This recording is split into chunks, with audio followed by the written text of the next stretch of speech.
call us to order. Tonight, first off, we have a proclamation for Miss Victoria Casey McDonald. Today, February 26th, is going to be known as Victoria Casey McDonald Day, whereas Jackson County affirms the tireless efforts and the individual contributions of the late Victoria A. Casey McDonald, 1943 to 2014, as it honors her on the memorial date of her 80th birthday.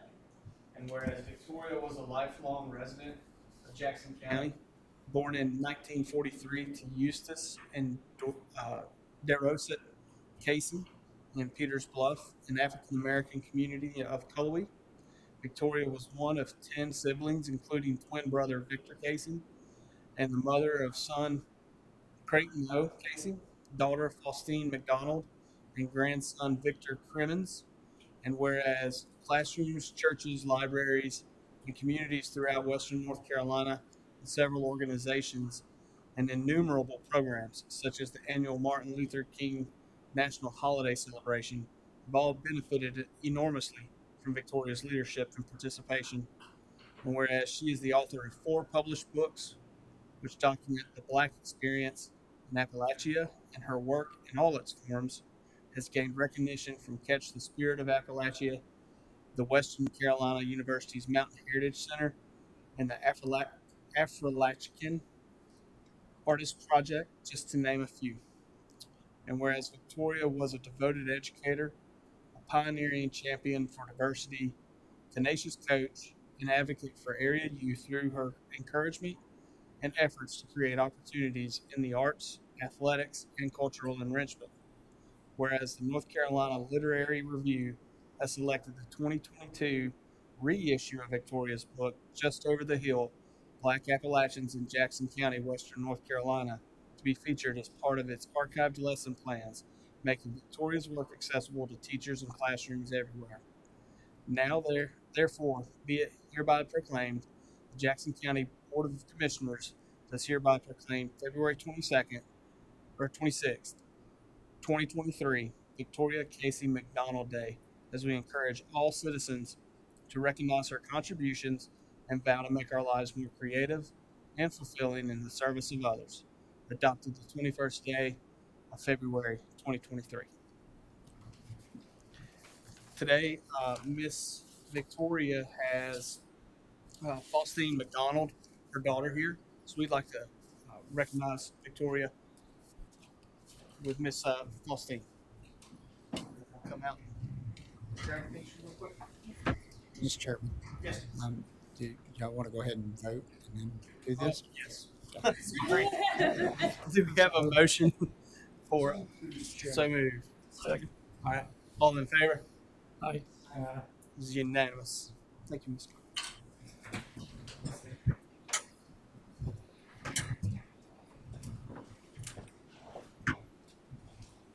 I didn't know they'd be pictures taken. Always got to be prepared. Yeah. Yes, sir.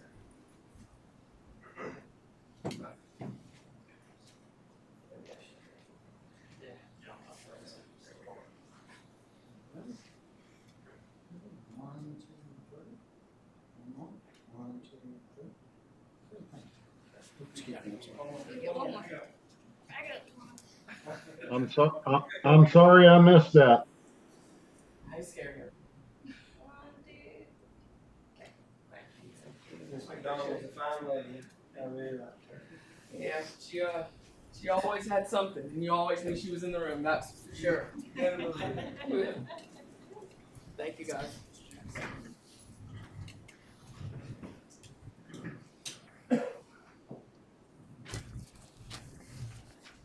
Moving on. Ahead of us is the agenda. If there's no changes needed to be made, seek a motion for approval. So moved. And a second? Second. All in favor? Aye. It's unanimous. Looking at the minutes from January 31st and February 7th.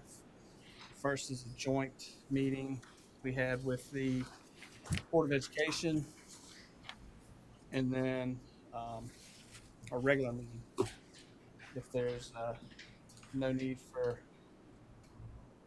any amendments. I'll seek a motion for both sets. Make a motion that we approve both sets of minutes. Is there a second? Second. All in favor? Aye. None opposed? Motion passes. Going now to chairman report. Really don't have anything to report this week or tonight. Hasn't already been said. So, do any of the other commissioners have anything that they would like to report on from your districts? Just a general comment. And some of you may have received an email about an upcoming special visitor to Jackson County on Thursday afternoon, and it's not been 100% confirmed. Did you get? I didn't get one either, but I think a couple of our names was second. You might have been on the list, but Roy Cooper is coming to recognize Twassa on Thursday, I believe at 3:00 at one of their plants. And so it's not been 100% confirmed by his office that he will be here physically, but he may be in Jackson County on Thursday at 3. I just found out today at our Twassa meeting, and unfortunately I have to work till 4. I hadn't received anything, but I'll check. That'd be pretty neat. Be a good opportunity. Sure would. Any additional? Sir. Okay. Do we have any comments tonight?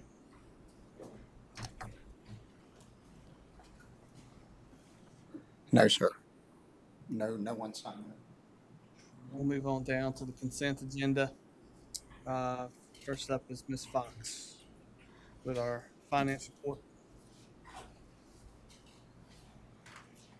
For everybody's knowledge, I told the chairman I figured my 6-hour report during our budget retreat was enough conversation with you all, so I did not have a report. I think Darlene talked more than we did. I've still got a report. I'll go over the highlights for January. The general fund revenues collected today, $57,682,304. That's 69.59% of the budget. It's over 11.26% for this time of the year. The expenditures are at $44,455,796.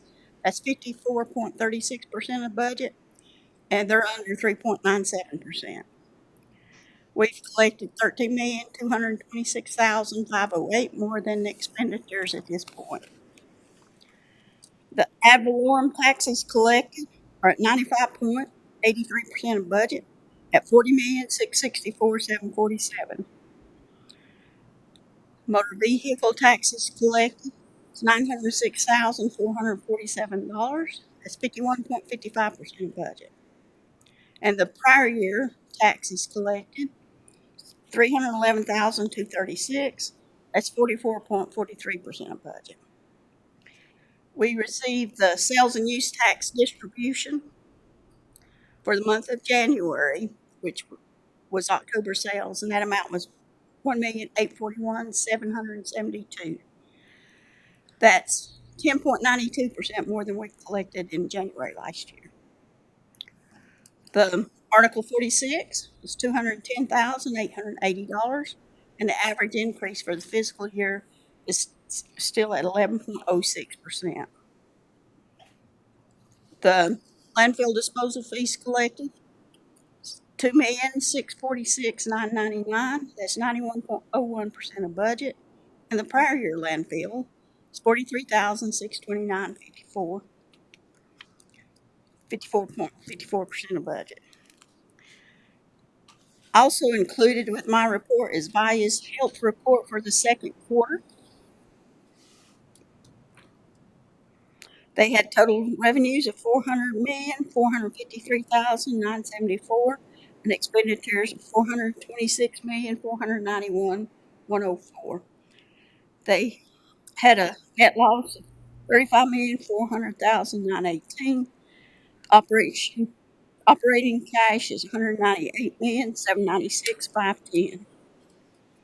They have expendable cash of $9,042,567.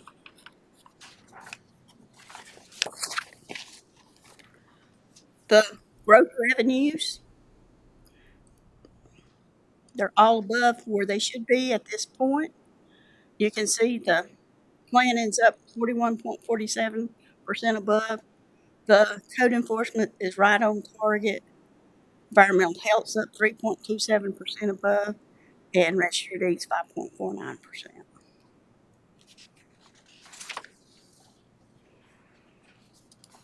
The general fund contingency balance at the end of January was $1,036,875.63. Be glad to answer any questions on the report.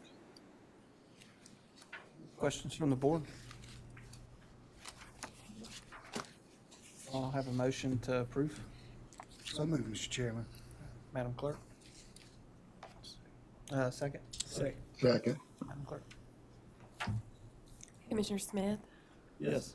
Commissioner Bryson, Yes. Commissioner Jones, Yes. Commissioner Stribling, Yes. Chairman Letson. Yes. All right, moving on now to the budget amendment. Okay, have one budget amendment. It's an increase of $71,149.20. We received two Duke Energy grants, the amount of $30,000. One was to redo the Emergency Operations Center, and the other one was to reimburse us some for the warming center that we set up during the cold period. We also received a grant from Dogwood Health Trust, $31,860. That was to purchase a van for the health department for the community outreach.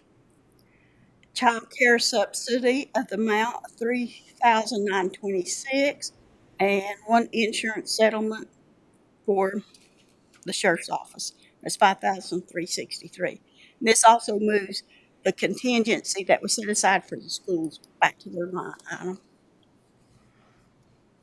and reduces contingency by $103,937. Any questions? From the board? I'll seek a motion for approval. Mr. Chairman, I apologize, but I think all of these are part of the consent agenda. Okay.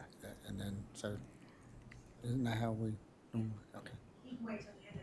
Okay. That's fine. That's fine. I have one more. It's a grant project ordinance. This is for the Webster Park that was approved earlier. It's adding $15,000 from the CPR fund and the $90,000 from state of NC for a total of $105,000.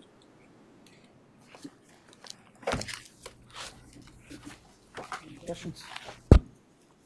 Thank you, Ms. Crawford. Thank you. Next, we have Ms. Brandy Henson from Tax Collector. Report. Good Trying to get a evening. question to hang you out for a little bit. Please don't. The tax collector's report for January, the current taxes collected were $5,213,791. Rental vehicles was $1,464.50, and landfill was $256,792. The delinquent taxes collected for the month were $88,933. Landfill was $8,022, and motor vehicles was $43.69. The total collected for the month of January was $5,809,448.68. There were refunds of $21,569.16, releases of $1,060.41, and at the end of the month, the tax collection rate was 93.72%. So, any questions? Do you have any questions? Okay, thank you.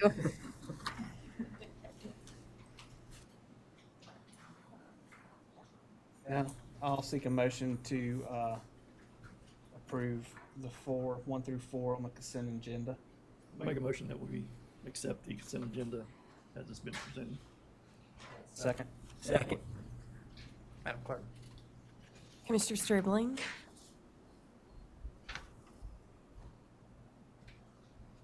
Commissioner Stribling, I got kicked off there for a second. Sorry. Yes. Commissioner Jones, Yes. Commissioner Bryson, Yes. Commissioner Smith, Yes. Chairman Letson. Yes. Next up is new business, the audit contract for Martin Starnes and Associates, and Ms. Fox is presenting that. I'll try to be quick.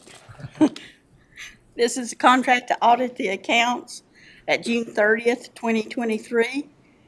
The amount is $104,600.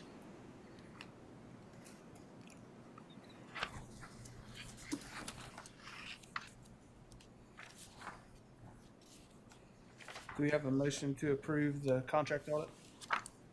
I'll make that motion, Mr. Chairman. Second. Second. Madam Clerk? Commissioner Smith, Yes. Commissioner Bryson, Yes. Commissioner Jones, Yes. Commissioner Stribling, Yes. Chairman Letson. Yes. Thank you. Now down to the NCDOT pilot regional travel demand model, Mr. Adams.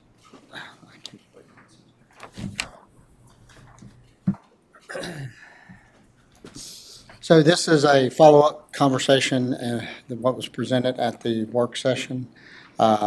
Ms. Rose Bogus had offered to come, but I told her I thought we could handle tonight's meeting. So if you have any additional questions, she'd be happy to come back and present to the board. As you can see on the main page, the request for approval, NCDOT and the Southwestern RPO is respectfully requesting this board's official approval of the projected socioeconomic data used to determine future deficiencies shown in the tables below.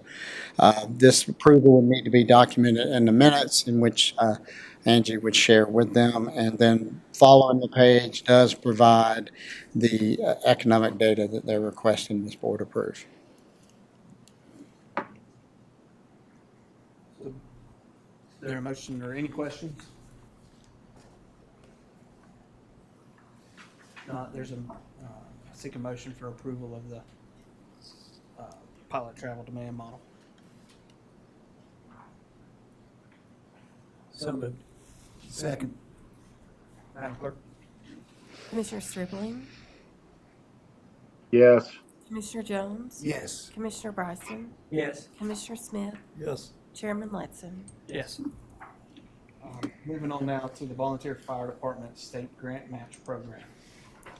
Yes, sir. Again, I encourage everyone, the information is provided in the agenda packet. If anybody at home looking at this YouTube video wishes to see the presentations, they were presented to this board at our previous work session.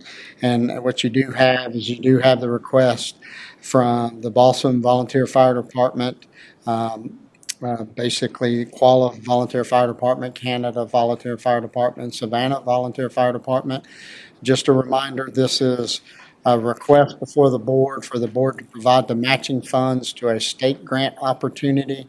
The matching funds would go up to $30,000 to match $30,000 state grant. And enclosed in your packets is the detail of each of these grant applications from these fire departments. Just also for the board's knowledge and the public's knowledge, this grant is only available to full-time or to fully volunteer fire departments. So that is why you don't see, Town of Silva, Cashers, and Colowee going after these grant funds. They would, and they have in the past, but they're not eligible. Also, to let the board know that this was also previously offered, and I hope we continue to offer to the rescue squads. But the rescue squad state grant application is later. It comes into next fiscal year, and if they wish to proceed forward with that, then they would be coming back to this board late summer, early fall to have that conversation with you.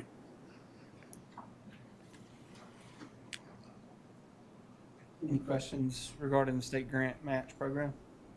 If not, I'll seek a motion for approval. Make a motion. I'll make a motion for approval. A second? I'll second. Madam Clerk? Commissioner Smith, Yes. Commissioner Bryson, Yes. Commissioner Jones, Yes. Commissioner Stribling, Yes. Chairman Letson. Yes. And then moving to NC Department of Public Safety MAT Program grant funding. Yes, sir. The sheriff is unable to attend because he's on an out-of-town meeting, but this is a request from both the sheriff's department and also from administration in regards to requesting the authority to apply for the North Carolina Department of Public Safety MAT program. I provided several documents here. What I have handed out to the board is a revised budget, and I'll go over that in detail, just to go over some ground that we've covered previously. What you do have included in your packets, and hopefully it'll take, is pretty much a real quick PowerPoint presentation talking about what this program would be, and it is a limited Medicaid assistant treatment program to be made available to inmates incarcerated in our jail.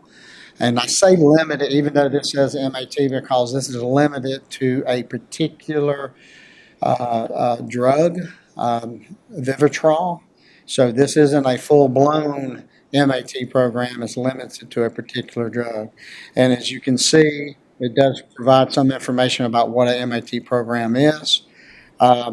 Houses opportunity, offers a non-opioid response, does provide information in regards to Vivitrol, the drug in question that we're talking about.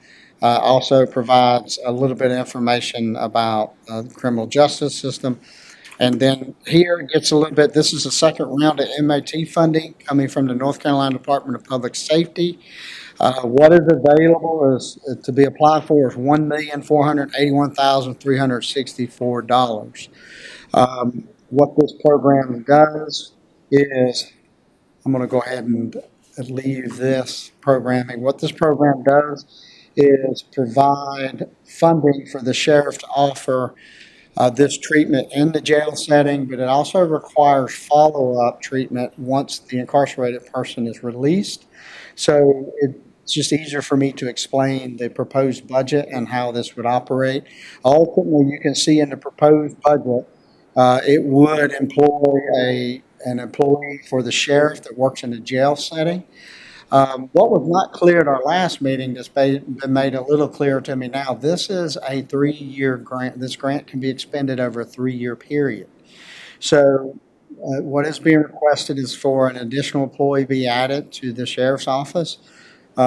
Operations in the jail, it would be a jail-based coordinator position at a grade 24. Again, 3 years. What you have included in here, that is 3 years salary. But if you were to go to the second page and see, this is a breakdown of a grade 24 position, and you can see the current salary at a step one is $44,865. With all the benefits, it would be $69,025. That is all base rates. Since this is a grant over a 3-year period, so if you multiply that $70,000 or really the $45,000 times 3, you would see that that's a little less than the $160,000. What I've also tried to build into this grant is, as you all know, in your personnel policy, it allows for the sheriff and other agencies to recruit for experience. So what I've attempted to do is to build a little bit of flexibility in here that if the sheriff goes to hire somebody under our current policy, he would be able to hire them above this rate. That's for any position that we have if it qualifies under our current policy. Also, it builds in a little bit extra for benefits because we can't predict health insurance 3 years from now. So I try to just account for that. So the total 3-year personnel costs would be $242,534. When applying for grants, I'm not authorized to sign off on grants that include additional personnel. That requires the board to authorize this. Just so you know, the authorization is to apply for the grant. If the grant is awarded, this position has to be officially created by this board. So this would come back before the board to be officially created and adopted so that the sheriff could proceed forward. The other elements here is you can see when I mentioned that it does require services, follow-up services when the inmate is released. So it's what we're calling peer specialist support, and you can see that here under services and contract expenses. You can see Project Lazarus is the company that is proposing to be contracted with. We did just, if you recall, this is a short turnaround. This grant is due February 28th. We did reach out to organizations such as MAHEC and things of that nature and just could not get the interest. Right now, Project Lazarus has experience in this grant, experience in this program. They've agreed to proceed forward with us. The numbers here are numbers that they have agreed to. So we have to move forward with the companies that are willing to contract with us in the future. So you can see what this does is provide peer support specialists and other items for these peer support specialists for them to provide this transition support for the inmate when they're released. And remember, transition support does include trying to continue the monthly shots, but it also tries to help this person transition to employment and things of that nature. Now, there was a question, I think, last time there, when I made this statement about transition support, I think I made a statement to the effect of, well, if the inmate is homeless, then this person, peer support, may try to help them go find a place to live. I think there was some confusion about that this somehow or another is a homeless program. It is not a homeless program. It's not part of that. Now, this person is to connect this inmate with these programs. You understand? I just want to make sure that's clear for everybody because I believe there was some feedback about whether or not this is creating a new type of homeless program. It's not. It's meant for when an inmate is released and they don't have a place to go, this peer support person is trying to help them find a place to go. Okay, just that simple. As you can see, going down the budget, there is expenses for the Vivitrol itself of the 776. Other expenses will include travel for the peer support from Project Lazarus, general other needs of the client. This is just putting aside monies to provide that transition assistance that we're talking about. And ultimately, you can see that that totals around $42,000. So this is a total amount of $1,344,425, and then the grant does allow for us to ask for administration reimbursement. So ultimately, that ends up, and that administration reimbursement is for financial time, management time, things of that nature. A lot of times how this works is the sheriff will come back and we'll talk to the board about, is there other places that we can, since this is offsetting our admin costs, that we may or may not be able to expend these funds, but that's for a future conversation. For now, for the grant, this allows us to reimburse ourselves for our existing administration costs. So there is a total proposed grant request, as you can see, is the maximum $1,481,364. Again, the request to the board is to allow myself as county manager and other county staff as necessary to fill out and sign off on the paperwork, applying for a grant based upon the information I provided to you all today. I also would like for everybody to understand, once the grant's awarded, this would come back and we would make sure we all understand the details. But remember, we're putting this together. I was literally putting these numbers together 15 minutes before this meeting today, going back and forth with the grant writer, communicating, the sheriff was communicating with the finance office through some messages. So, one of the key components is this would be a position that's at grade 24 to be hired under our current policies.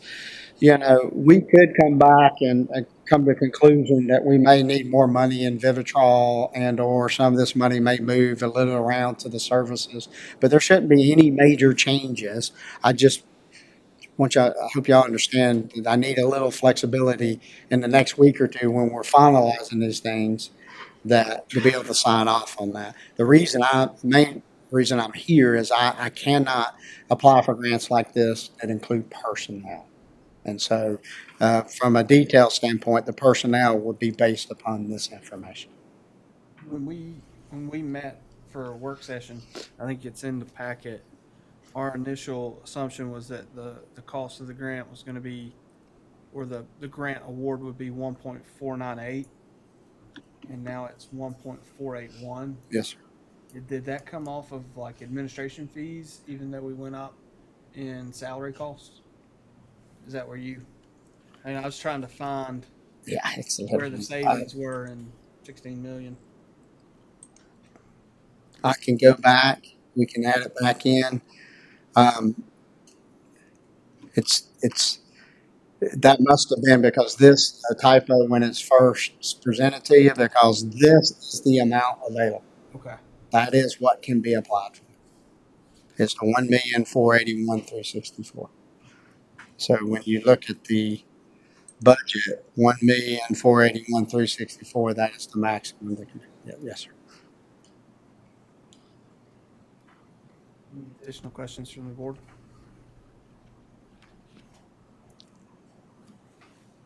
I'll seek a motion for approval. So moved, Mr. Chairman. Second. Madam Clerk? Commissioner Stribling, Yes. Commissioner Jones, Yes. Commissioner Bryson, Yes. Commissioner Smith, Yes. Chairman Letson. Yes. Thank you. Moving on now to some appointments. The Business and Industry Advisory Committee has 4 appointments coming up for approval. The first being Mr. Rich Price and Miss Marty Harris, who are already serving as members from Western Carolina University and Southwestern Community College. And then the additional 2 vacancies are Mr. Tommy White, who's been nominated for District 4, and Mr. David Gates, who has been asked to fill the District 1 term. And if there are no objections, I'd like to seek a motion for approval of these 4 individuals: Mr. Price, Ms. Harris, Mr. White, and Mr. Gates. I'd make that motion, Mr. Chairman. And a second. Second. Madam Clerk?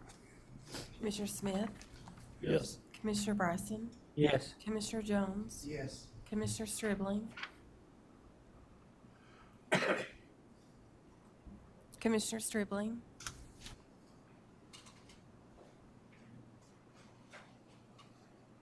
Chairman Letson. Yes.